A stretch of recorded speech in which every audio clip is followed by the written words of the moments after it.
Merhaba arkadaşlar, kanalıma hoş geldiniz. Hepinize iyi akşamlar diliyorum. Şimdi bu videomda sizlere saç kurutma makinesi nasıl tamir edilir, nasıl yapılır sizlere onu anlatmaya çalışacağım. Şimdi saç kurutma makinesinin türlü türlü arızaları vardır. Kimisi fanı dönmez, sadece ısıtır. Kimisi fanı döner, ısıtmaz, rezistansları bozulur. Kimisi de konnektörü yanar, tamamıyla çalışmaz arkadaşlar. Şimdi doğrusunu söylemek gerekirse bizim bu saç kurutma makinemiz sağlam çalışıyor. Öncelikle saç kurutma makinemizin bütün saç kurutma makinelerinde hemen hemen sistem aynıdır. Arka tarafında 2 tane vida veya 3 tane vida olur. Onları söküyoruz. Şimdi eğer saç kurutma makineniz ısıtıyorsa, fanı dönmüyorsa arkadaşlar, bu fanın arasına, konnektörün arasına saç telleri girmiştir, sıkışma yapmıştır. O yüzden dönmüyordur. Böyle bir uğultu sesi gelir, dönmeye çalışır fakat dönemez arkadaşlar. Bunun için arka kapağımızı söküyoruz. Fişimiz çekili vaziyette arkadaşlar. Şu görmüş olduğunuz fan arkadaşlar. İki tür voltaj gelir. Birinci düğmeye basarsanız fan döner. İkinci düğmeye bastığınız zaman içerisinde teller vardır. Tıpkı bir elektrikli sobanın tellerini düşünün. Isınır, kızarır. Fan da o sürede döndüğü sürece o kızaran tellere havayı üfler ve hava tellerden geçerken ısınır ve yüzümüze, saçımıza sıcak buhar gelir arkadaşlar. Eğer fanımız dönmüyorsa arkadaşlar, fanımızın konnektörün arasına saç telleri sıkışmıştır. Zorlanıyordur. Şu görmüş olduğunuz aksamdan arkadaşlar 1-2 damla makine yağı damlattığımız zaman fanımız rahat dönmeye başlayacaktır. Bizim şu anda pervanemiz rahat da dönmüyor, sıkı da dönmüyor. Normal bir vaziyette ben buradan sıkışan saç tellerini görebiliyorum.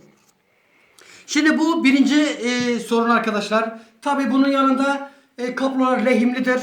Elinizden düştüğü anda lehimler kırılmış olabilir. Kabloları takip edin. Lehimlerini tekrardan yaptıktan sonra veya bağladıktan sonra yine çalışabilir. Çeşit çeşit arızası vardır. Dediğim gibi arkadaşlar. Şimdi eğer saç kurutma makineniz dönüyorsa, yani çalışıyorsa, ısıtma sorunu var ise bu da içerisindeki rezistansındandır. Tellerindendir arkadaşlar. Şurada 2 tane vidası var. Sizin makinenize göre değişiklik gösterebilir.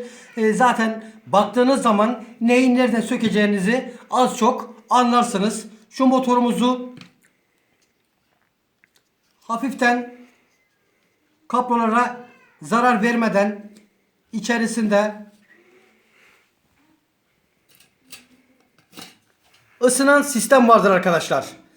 Bu genellikle arkadaşlar fazla ısıya maruz kalır.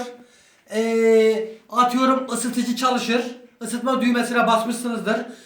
Fanın düğmesine şöyle 10-15 saniye geç bastığınız zaman teller soğumadığı için bir nevi hararet yapar ve teller en zayıf noktadan kopar arkadaşlar. Şimdi ben daha önce bunu tamir ettiğim için burada kablolarım, daha doğrusu çelik tellerim eklidir arkadaşlar. Burada birbirinden kopan teller varsa bu telleri birbirine zaten yay gibi de sargılıdır. Bir iki defa birbirine doladığınız zaman zaten tabiri caizse Arap saçı gibi birbirine dolaşır. Bir daha da sökmek isteseniz de zaten kolay kolay sökemezsiniz. Bu teller arkadaşlar voltaj geldiğinde kızarır. Eğer fan çalışmazsa kızardıkça kızarması çoğalır. Eninde sonunda en zayıf noktadan kontak yapar, atar arkadaşlar. Burada kopan teller varsa zaten ilk baktığınız anda neresinden koptuğunu anlarsınız. Telleri birbirine doladığımız zaman ısıtıcımız çalışmaya başlar. Saç kurutma makinemizi duşumuzu aldıktan sonra kullanabiliriz. Bu şekilde arkadaşlar, çok basit. Vidalarını söküyoruz. İki türlü voltaj var.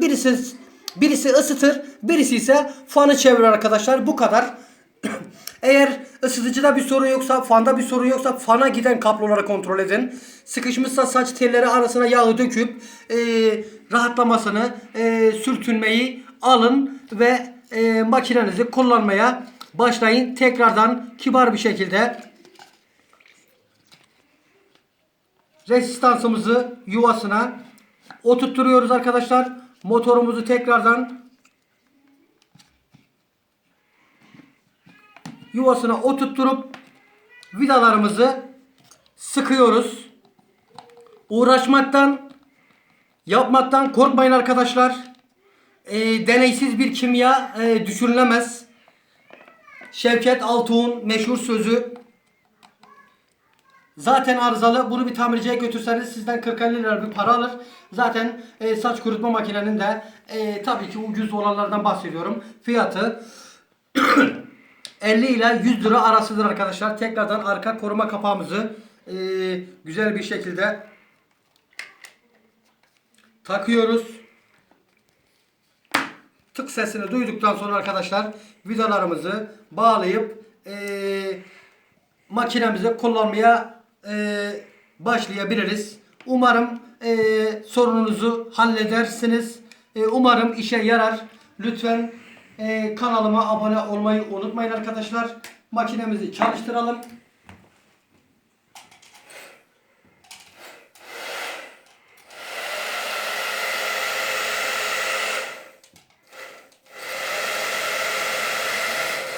Bizim makinemiz daha önce sağlamdı arkadaşlar. Arızalı değildi. Biz arızalı olduğunu varsayarak anlatmaya çalıştım. Kendinize iyi bakın. Hepinize saatler olsun. Kanalıma abone olmayı unutmayın lütfen. Hoşça kalın.